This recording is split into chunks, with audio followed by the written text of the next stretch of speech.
Hey guys, welcome back to the channel, and we're going to be discussing about the first gear headlight restoration. I'm actually got this from Shopee, and I'll be providing the link from where you can buy them. All right.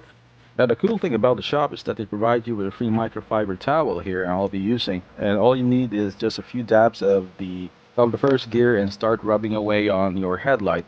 And you can easily see that there has been a lot of improvements since I started.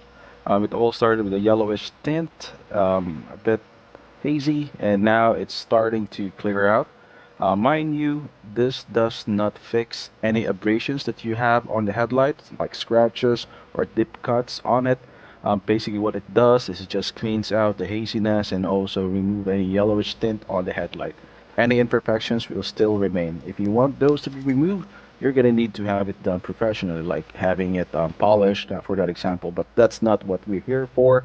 What we are here is having your headlight clear again so that you can easily see at the night. So I hope this video helps. And there's going to be another part here that I'll be showing a motorcycle headlight and how it was fixed. It does have a few imperfections, but what I'm after was only for the haziness of the lens, and you will be able to see it later on. So please enjoy and thank you.